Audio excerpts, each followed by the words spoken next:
کے سوا کوئی معبود برحق نہیں، وہ تنہا ہے، اس کا کوئی شریک نہیں۔ اور میں یہ بھی گواہی دیتا ہوں کہ جناب محمد اللہ کے بندے اور اس کے رسول ہیں۔ اللہ تعالیٰ آپ پر، آپ کی آل اور صحابہ کرام پر ڈھیروں درود و سلام نازل فرمائے۔ حمد و صلات کے بعد اللہ کے بندو، اللہ سے ڈرو جیسا کہ اس سے ڈرنے کا حق ہے، اور خلوت و جلوت میں اس سے اپنا نگہبان اور نگران جانو۔ مسلمانوں، زندگی کا بہترین مصرف یہ ہے کہ اللہ تعالیٰ کی نشانیوں اور حیرت انگیز مخلوقات میں غور و فکر کیا جائے، اور پھر کسی مخلوق کی بجائے خالق کے ساتھ دل کو جوڑا جائے۔ اللہ تعالیٰ کی نشانیوں سے مراد اللہ کے نام، اس کی صفات، اس کے افعال، اس کی توحید اور اس کے اوامر و نواہی پہ مشتمل وہ دلائل و براہین ہیں جن کے ذریعے بندے اپنے رب کو پہچانتے ہیں۔ اللہ تعالیٰ کی مخلوقات میں غور و فکر عبادت و ہدایت ہے۔ یہ ہر خیر کی کنجی، ہر خیر کی ابتدا اس سے ہوتی ہے۔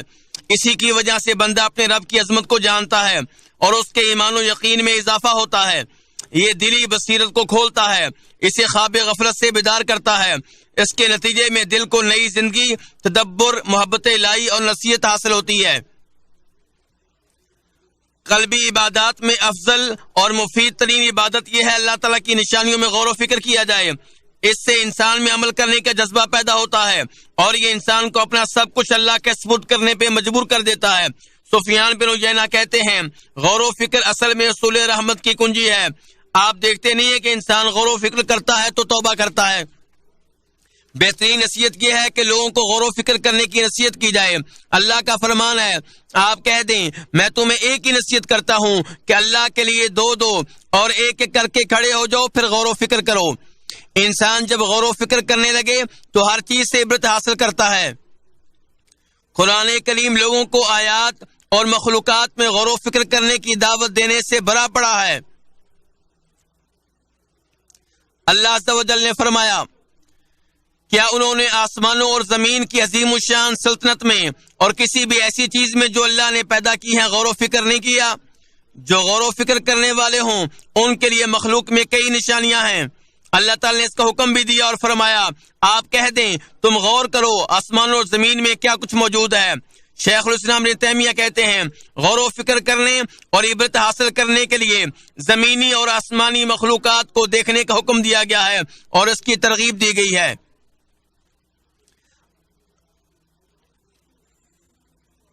اور عقل مند لوگ وہی ہیں جو اللہ تعالیٰ کی مخلوقات میں غور و فکر کرتے ہیں۔ اللہ نے ان کی تعریف کی ہے، یہ عقل مند مومنوں کی صفت ہے۔ اللہ نے فرمایا، آسمانوں اور زمین کی تخلیق میں، دن اور رات کے آنے جانے میں اہل دانش کے لیے کئی نشانیاں ہیں۔ جو اللہ کا ذکر کرتے ہیں، کھڑے ہو کر، بیٹھ کر، لیٹ کر، اور غور و فکر کرتے ہیں آسمان و زمین کی پیدائش میں، اور وہ کہتے ہیں، اے ہمارے رب، تو نے اس چیزوں کو باطل پیدا نہیں فرمایا، تو پاک ہے، ہمیں جہنم کے عذاب سے بچا لے۔ اللہ تعالیٰ نے ان کی مذمت کی ہے جو اس میں غور و فکر نہیں کرتے۔ چنانچہ اللہ تعالیٰ نے فرمایا، آسمان و زمین میں کتنی نشانیاں ہیں کہ وہ ان سے بحالت راز گزر جاتے ہیں۔ اللہ تعالیٰ نے فرمایا، میں ایسے لوگوں کو اپنی آیتوں سے پھیرے رکھوں گا جو زمین میں حق کے بغیر تکبر کرتے ہیں، اور اگر یہ لوگ تمام نشانیاں دیکھ لیں تب بھی ان پہ ایمان نہیں لائیں گے۔ حسن بصری اس کی تفسیر میں کہتے ہیں، میں انہیں غور و فکر کرنے سے روک دیتا ہوں۔ سورج اللہ کی عظیم نشانیوں میں سے ایک ہے۔ اللہ تعالی نے فرمایا، شب و روز، سورج اور چاند اللہ کی نشانیوں میں سے ایک ہیں۔ اللہ تعالی نے سورج کو کائنات کے لیے روشنی کا مصدر بنایا اور آسمان میں سے دہکتا ہوا چراغ بنایا۔ اللہ تعالی نے سورج کو بندوں کے لیے مسخر کیا ہے۔ یہ نہایت دقیق حساب کے ساتھ وسیع خلا میں ایک مقرر وقت تک چلتا رہے گا۔ اللہ تعالی نے فرمایا، نہ آفتاب کی یہ مجال ہے کہ مہتاب کو پکڑے، اور نہ رات دن پر آگے بڑھ جانے والی ہے، سب کے سب آسمان میں تیرتے پھرتے ہیں۔ اللہ تعالی نے سورج کو لوگوں کے لیے مسخر کیا ہے، اور اس کے سورج اور طلوع ہونے سے دن اور رات وجود پاتے ہیں۔ اگر سورج نہ ہوتا تو اس کائنات کا نظام درہم برہم ہو جاتا۔ سورج کے وجود میں اتنی حکمتیں اور فوائد ہیں کہ مخلوق ان کا احاطہ کرنے سے عاجز ہے۔ اللہ تعالی نے سورج کو اپنی وحدانیت اور الوہیت کی دلیل بناتے ہوئے فرمایا، اگر آپ ان سے پوچھیں کس نے آسمانوں اور زمین کو پیدا اس میں عقل مند لوگوں کے لیے نشانی ہے۔ اللہ تعالی نے فرمایا اللہ نے تمہارے لیے شب و روز سورج اور چاند مسخر کیے، تارے بھی اسی کو حکم سے مسخر ہیں، بے شک اس میں عقل مند قوم کے لیے نشانیاں ہیں۔ اللہ نے بندوں کو سورج کے مسخر ہونے کے عجائب پہ غور و فکر کرنے کی دعوت دی، چنانچہ فرمایا کیا آپ نے غور نہیں کیا کہ اللہ رات کو دن میں اور دن کو رات میں داخل کرتا ہے اور سورج چاند کو مسخر کر رکھا ہے۔ سورج کے ذریعے لوگ اپنے وقت کا حساب کرتے ہیں اور علامت پہچانتے ہیں۔ اللہ تعالی نے فرمایا آفتاب و مہتاب کو حساب کا ذریعہ بنایا۔ اللہ تعالی نے سایہ پیدا فرمایا اور سورج کو اس کی دلیل بنایا۔ امام بغوی فرماتے ہیں سورج کو دلیل بنانے کا مطلب یہ ہے کہ اگر سورج نہ ہوتا تو سایہ کی پہچان نہ ہوتی، اور اگر روشنی نہ ہوتی تو اندھیرے کا پتہ نہ چلتا۔ اللہ تعالی نے چاند کے چلنے پھرنے پہ بہت سی عبادات مقرر کی ہیں، چنانچہ نماز کے بارے میں فرمایا آپ زوال آفتاب سے لے کر رات کے اندھیرے تک نماز قائم کیجیے۔ اسی طرح فرمایا اپنے رب کی حمد کے ساتھ طلوع آفتاب اور غروب سے پہلے تسبیح کیجیے۔ غروب آفتاب پر روزے دار روزہ کھولتے ہیں۔ لیلۃ القدر کی صبح میں سورج بغیر شعاؤں کے طلوع ہوتا ہے، اسے امام مسلم نے روایت کیا ہے۔ اور حج کے دنوں میں زوال شمس پہ حجاج کنکریاں مارتے ہیں۔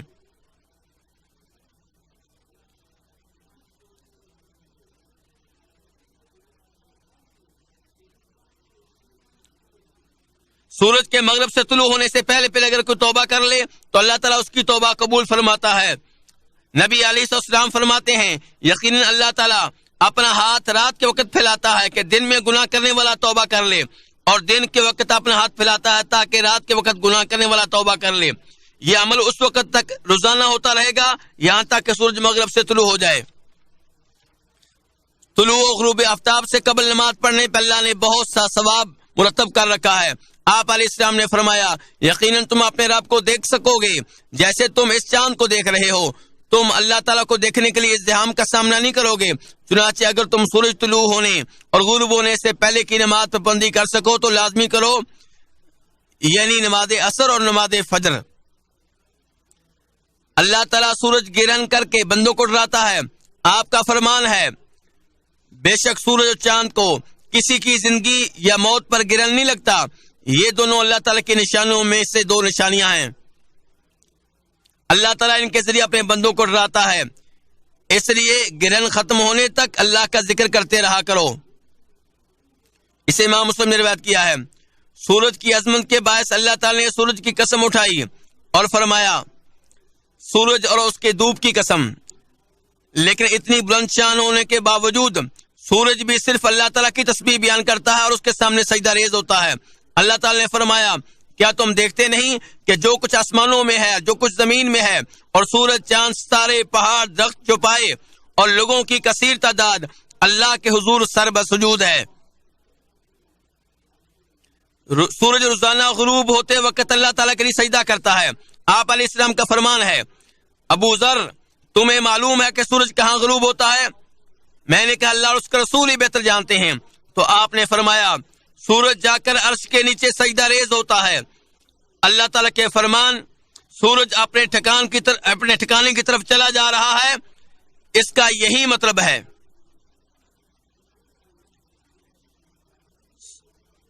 سورج بھی اللہ تعالیٰ کی مخلوق ہے، اس کی عبادت نہیں کی جائے گی۔ اللہ تعالیٰ نے سورج کو سجدہ کرنے سے منع فرمایا۔ ارشاد ہوا سورج و چاند کسی کو سجدہ مت کرو، سجدہ اسے کرو جس نے ان کو پیدا کیا ہے۔ سورج کے غروب ہونے کو ابراہیم علیہ السلام نے اللہ تعالیٰ کی الوہیت اور سورج کی بندگی کے باطل ہونے کی دلیل بنایا۔ اللہ تعالیٰ نے فرمایا پھر جب ابراہیم علیہ السلام نے سورج کو جگمگاتا ہوا دیکھا تو کہنے لگے یہ میرا رب ہے، یہ تو سب سے بڑا ہے۔ پھر جب وہ بھی ڈوب گیا تو کہنے لگے اے میری قوم، جن سیاروں کو تم اللہ کا شریک بناتے ہو میں ان سے لا تعلق ہوں، میں نے تو اپنا چہرہ یکسو ہو کر اس ذات کی طرف کر لیا ہے جس نے آسمانوں اور زمین کو پیدا کیا ہے، اور میں شروع کر دیا ہدہد نے سلیمان علیہ السلام سے ملکہ سبا اور قوم سبا کے بارے میں کہا، میں نے ملکہ اور اس کی قوم کو اللہ کو چھوڑ کر سورج کے لیے سجدہ ریز پایا ہے، اور اس چیز نے انہیں سیدھے راستے سے روک رکھا ہے، وہ ہدایت نہیں پاتے۔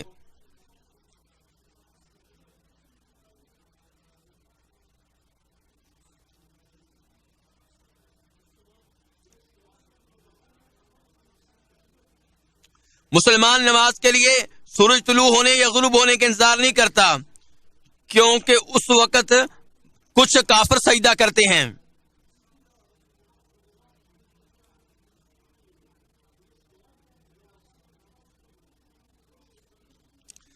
اگر سورج طلوع ہوتے وقت اور غروب ہوتے وقت سجدہ کیا جائے تو شیطان یہ سمجھتا ہے کہ مجھے سجدہ کیا جا رہا ہے۔ آپ علیہ السلام کا فرمان ہے، سورج طلوع یا غروب ہوتے وقت نماز پڑھنے کی کوشش مت کرو، کیونکہ سورج شیطان کے سنگوں کے درمیان طلوع ہوتا ہے۔ اسے امام مسلم نے روایت کیا ہے۔ اسی طرح زوال شمس کے وقت بھی نماز ادا کرنا مکروہ ہے، اور اس میں مومن کے لیے نصیحت ہے، کیونکہ اس وقت آگ کو گرمایا جاتا ہے، اس لیے اس وقت نماز ادا کرنا مکروہ ہے۔ آپ علیہ السلام نے فرمایا، اس وقت جہنم کو گرمایا جاتا ہے۔ سورج کا چلنا یہ اللہ تعالی کی طرف سے نشانی ہے۔ آپ علیہ السلام نے فرمایا، قیامت اس وقت تک قائم نہیں ہوگی جب تک کہ سورج مغرب سے طلوع نہیں ہوگی، اور جب یہ مغرب سے طلوع ہوگا لوگ ایمان لے آئیں گے، لیکن اس وقت ایمان لانے کا فائدہ نہیں ہوگا۔ قیامت کی پہلی نشانی یہ ہوگی، سورج مغرب سے طلوع ہوگا اور چاش کے وقت ایک جانور ظاہر ہوگا۔ ان میں سے جو بھی نشانی پہلے ہوئی، دوسری اس کے بعد قریب ہی وقت میں رونما ہو جائے گی۔ اللہ تعالیٰ اگلے پچھلے سب لوگوں کو ایسے میدان معاشر میں یکجا جمع فرمائے گا جہاں ایک شخص اپنی آواز سب کو سنا سکے گا اور سب کو دیکھ سکے گا۔ سورج مخلوقات کے 1 میل کے برابر قریب آ جائے گا۔ سلیم بن عامر کہتے ہیں کہ اللہ کی قسم مجھے نہیں معلوم کہ میل سے کیا مراد ہے، مسافت والا میل یا آنکھ میں سرما ڈالنے کے لیے استعمال ہونے والی سلائی مراد ہے۔ آپ علیہ السلام کہتے ہیں، پھر لوگ اپنے اپنے اعمال کے مطابق پسینے میں ڈوبے ہوں گے، چنانچہ کچھ چخروں تک اور کچھ گھٹنوں تک، اور کچھ ایسے ہوں گے جو پسینے میں غوطہ زن ہوں گے۔ اسے امام مسلم نے روایت کیا ہے۔ 7 قسم کے لوگوں کو اللہ تعالیٰ اپنے عرش کا سایہ نصیب فرمائے گا، جس دن عرش کے سائے کے علاوہ کسی چیز کا سایہ نہیں ہوگا۔ ان سب میں ذکر الہی اور اللہ کا خوف مشترکہ صفت ہوگی۔ روز قیامت اللہ تعالیٰ فرمائے گا، جو جس چیز کی عبادت کرتا تھا اسی کے ساتھ ہو لے، تو سورج کے پجاری اس کے ساتھ ہو جائیں گے اور انہیں جہنم کی آگ میں پھینک دیا جائے گا۔ اس وقت سورج کو لپیٹ دیا جائے گا اور سورج بے نور ہو جائے گا، سورج کو جہنم میں پھینک دیا جائے گا۔ اللہ تعالیٰ کا فرمان ہے، جب سورج لپیٹ دیا جائے گا۔ ابن کثیر کہتے ہیں، اللہ کا فرمان کویرت کا معنی یہ ہے کہ سورج کو سمیٹ کر پھینک دیا جائے گا، اور جیسے اسے پھینکا جائے گا تو سورج بے نور ہو جائے گا۔ آپ علیہ السلام کا فرمان ہے، سورج اور چاند قیامت کے دن لپیٹ دیے جائیں گے۔ اسے امام بخاری نے روایت کیا ہے۔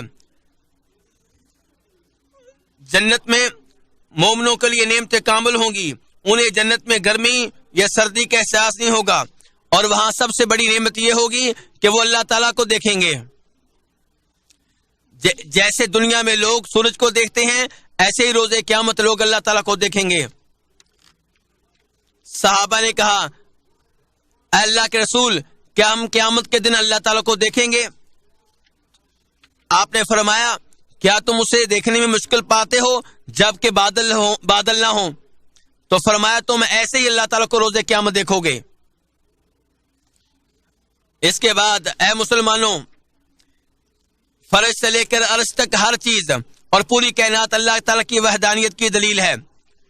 مفید فکر و نظر وہی ہوتی ہے جو بصارت کی بجائے بصیرت پر مبنی ہو۔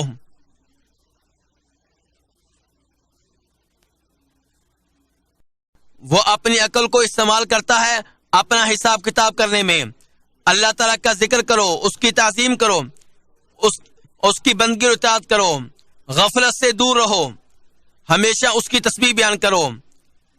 میں اللہ تعالیٰ کی پناہ مانگتا ہوں شیطان مردود سے بچنے کے لیے۔ اللہ نے فرمایا یہ ہے اللہ کی تخلیق، مجھے دکھاؤ کہ دوسروں نے کیا پیدا کیا ہے۔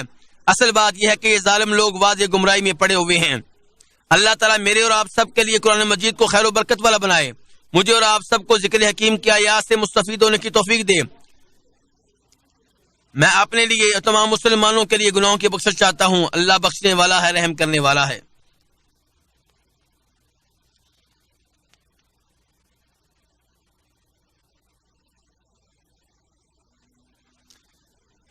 اللہ تعالیٰ کی حمد و ثنا بیان کرتا ہوں اس کے احسان پر، اس کی نعمتوں پہ۔ میں گواہی دیتا ہوں کہ اللہ کے سوا کوئی معبود برحق نہیں، اور میں یہ گواہی دیتا ہوں کہ جناب محمد اللہ کے بندے اور اللہ کے رسول ہیں۔ اللہ تعالیٰ کی آپ پہ رحمتیں نازل ہوں۔ اے مسلمانوں، اللہ تعالیٰ کی حکمت کے تقاضے ہیں جس کے مطابق اس نے سورج کو تہو بالا اور زیر و زبر کرتے ہوئے بنایا ہے۔ گرمی مومن کے لیے نصیحت کا باعث ہوتی ہے، کیونکہ تڑاکے کی گرمی جہنم کی لو کی وجہ سے ہوتی ہے۔ آپ علیہ السلام کا فرمان ہے، جہنم نے اپنے رب کو شکایت کی اور کہا اے میرے رب، میرا وجود ایک دوسرے کو کھا رہا ہے۔ تو اللہ نے جہنم کو 2 سانس لینے کی اجازت دی، ایک سانس سردی میں اور دوسرا سانس گرمی میں۔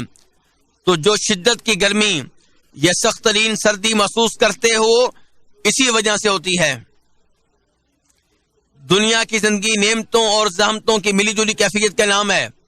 گرمی، سردی اور دن رات کے آنے جانے سے دنیا کے فانی ہونے کا یقینی علم حاصل ہوتا ہے،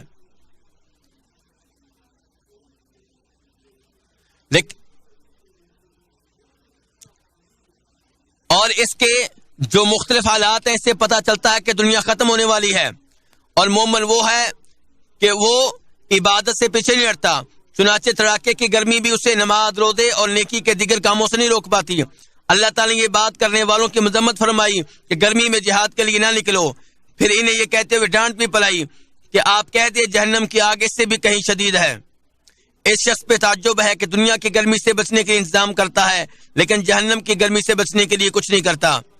یہ بات جان لو کہ اللہ نے تمہیں اپنے نبی پہ درود و سلام پڑھنے کا حکم دیا ہے، اور فرمایا اے اللہ اور اس کے فرشتے نبی علیہ السلام پہ درود بھیجتے ہیں، اے ایمان والو تم بھی آپ پہ درود و سلام بھیجا کرو۔ اے اللہ ہمارے نبی جناب محمد پہ درود و سلام نازل فرما،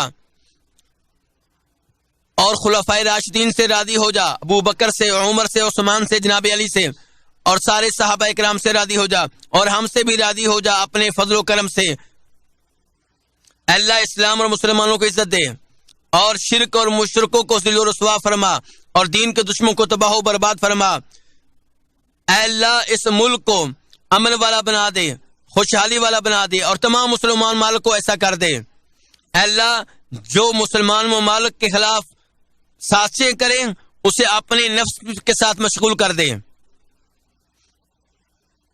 اے اللہ ہمیں دنیا کی ہر اچھی چیز دے اور آخرت کی ہر اچھی چیز دے، اور ہمیں جہنم کے عذاب سے بچا لے۔ اے اللہ مسلمانوں کے حوال درست کر دے ہر جگہ۔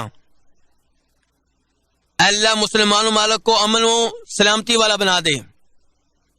اے اللہ ہم نے اپنے اوپر بہت ظلم کیا ہے، اگر تو نے نہ بخشا، تو نے رحم نہ کیا تو ہم نقصان اٹھانے والوں میں سے ہو جائیں گے۔ اے اللہ ہمارے حکمران کو وہ کام کرنے کی توفیق دے جن کاموں میں تیری رضا ہو، اور جتنے بھی مسلمان حکمران ہیں انہیں اپنے اپنے ممالک میں شریعت نافذ کرنے کی توفیق عنایت فرما۔ اے اللہ ہمارے حدود کی، ہمارے بارڈرز کی حفاظت فرما۔ اے اللہ ہماری فوج کی مدد فرما، اے اللہ ان کی مدد فرما۔ اے اللہ کے بندو، بے شک اللہ تعالی حکم دیتا ہے عدل و انصاف کا، احسان کا، اور رشتہ داروں کو دینے کا، اور برائی و بے حیائی سے اللہ روکتا ہے۔ اللہ تمہیں نصیحت کرتا ہے تاکہ تم نصیحت حاصل کرو، تم اللہ کا ذکر کرو جو عظیم ہے، اللہ تمہیں یاد رکھے گا، اور اس کی نعمتوں پہ اس کا شکر ادا کرتے رہا کرو۔ اللہ کا ذکر بہت بڑی چیز ہے، اللہ خوب جانتا ہے جو تم کر رہے ہو۔